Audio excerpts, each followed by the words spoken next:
sales is the most lucrative skill in the world, period. The problem is most sales advice out there today is outdated, cheesy, and can even keep you from getting the deals that can make all the difference in your career.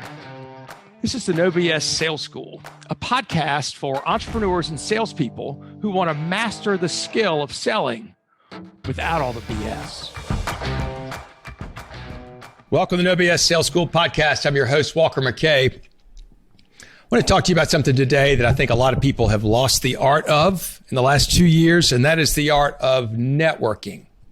And what I don't mean by that, I don't necessarily mean going to networking events. What I mean is being more strategic than that and calling people, business people that you know, to have a cup of coffee or lunch or a beer or a meeting. And the point of it is not to sell them something. The point of it is to learn more about them and what they do.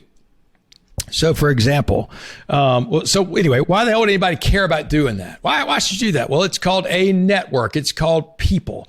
We're spending a fair amount of time, my guess, if you're doing things the way most people are these days, you spend a fair amount of time on LinkedIn, talking to people, connecting with people, reading articles. I want you to try and do that in person.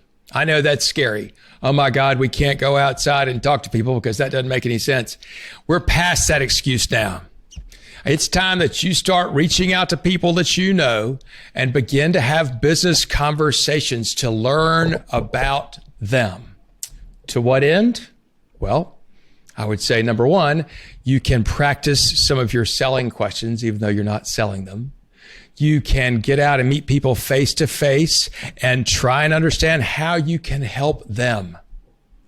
So, for example, what I want you to think about is when you walk around your world, who's somebody that you know, who's somebody that you see out and about. Maybe you see them at lunch, maybe you see them at church, maybe you've known them from a long time ago, but you don't know exactly what they do.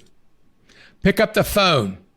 Remember that thing that you look at Snapchat on? Pick up the damn phone and call somebody. Pick up the phone and call them and say, hey, John, hey, Susan, I've known you for 6 years, 16 years. But I know you're a lawyer, but I don't really know what you do. Would you be okay having a cup of coffee with me, a meeting, might come by your office, just to figure out if there's somebody that I know that you need to know? All right. Your offer for this network is to give, not to take. What you're asking is, can I come and find out more about you so that I can help you if I can?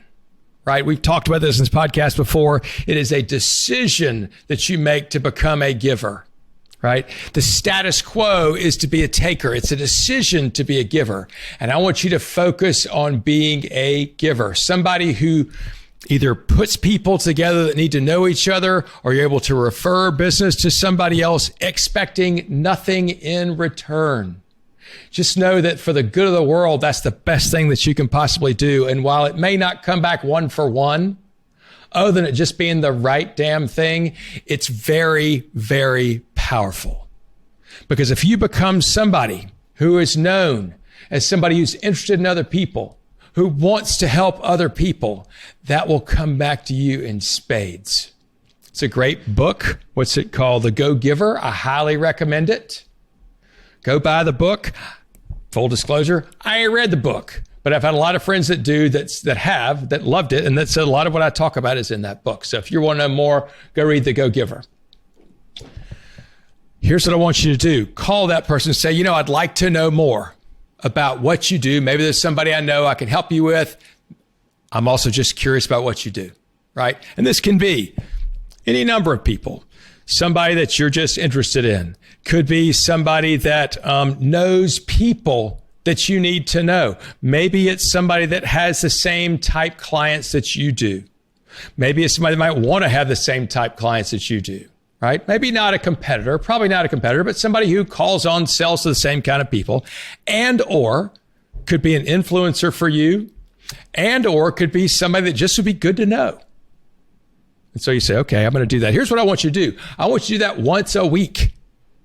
I want you to get in the habit, and it's going to be scary as shit when you first think of it. Oh my God, I'm calling these people and inviting them to have a cup of coffee, blah, blah. And here's what my guess is too. Some of the women who are listening to this And I love this. You're like, I just can't call that. People think I'm hitting on them. Well, go back and listen to my podcast from a couple of weeks ago from the wonderful lady from the Netherlands.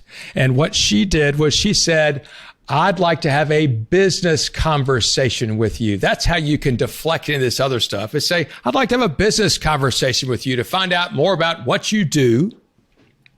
Lisa Verhoff was her name.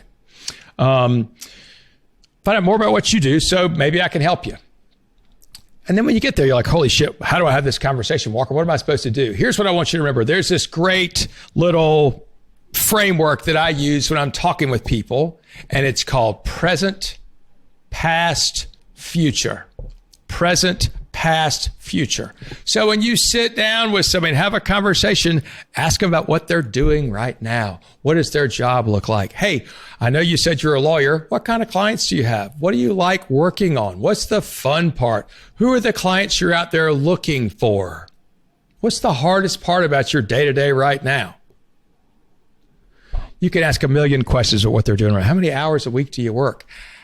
How many do you wish you could work? What do you do for fun? Right? All these are good. And then you go to past and then say, so tell me something. How did you get to be a so-and-so? What was the path that you took? What's your story? By the way, do you know how few people ever get to tell their story and have somebody just listen? It is a huge compliment to somebody if you ask them their story and then you listen and ask questions and are interested. It is freaking huge. So take the time to listen to their story. You may learn something from that. So then you can ask them all kinds of questions about that. So how'd you make that decision? Right? What do you wish had gone differently? You used to be at this firm. Now you're over here. What made you switch? What was the hook? What was the thing that made you want to drop out and go there? What surprised you the most when you did that, right?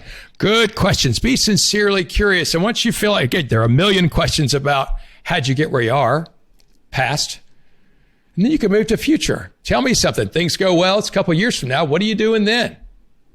What kind of things do you hope you'll be working on? What do you think your business will look like? Will you still be in that same building? You think you'll still be with that same firm? What could cause that to change? Just go be sincerely curious. Present, past, future. Your goal is to go be sincerely curious, to be humble. Ask questions. Even when you think you know the answer, ask the damn question. It's things you say. And if you feel like it's a dumb question, say, this may sound like a dumb question, but how in the world did you decide to go to law school? Or how'd you decide to go to this firm versus that firm? Or why is that sound like a dumb question, but why was that important to you? Right? Be sincerely curious. Go to learn. Go to figure out, how can I help you? Which can be a question you can ask at any time. But certainly towards the end of your conversation, this has really been interesting, you might say, and mean it. Here's the part, sincerely curious. The first part of that is sincere. How can I help you? Who are you trying to meet, maybe, that I might know? Describe them for me. Right? Maybe you know their name, maybe you don't. Go see if you can do this once a week. Go get the hell out, exercise your networking muscle.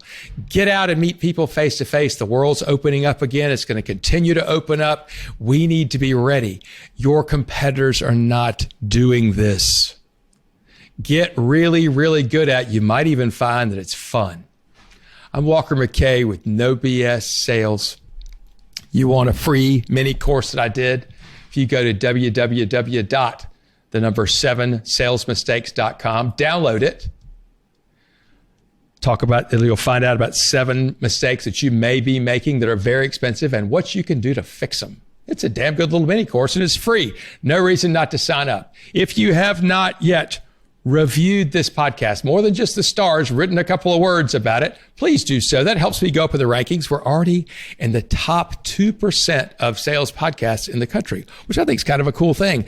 Let's get down into the ones. Help me do that, will you? Thank you very much. I'll talk to you soon. Thanks for listening to No BS Sales School podcast. If you haven't already, please take 1 minute to write a quick review for the show. It really does make a huge difference. Also, subscribe to the show and please forward this episode to somebody else who needs to hear it. As a bonus for listening, I'm going to give you access to a free mini course, 7 expensive sales mistakes you're making and what you can do about it. Go to www.7salesmistakes.com and get access to the free mini course. That's the number 7salesmistakes.com. Thanks again for listening to the OBS Sales School podcast.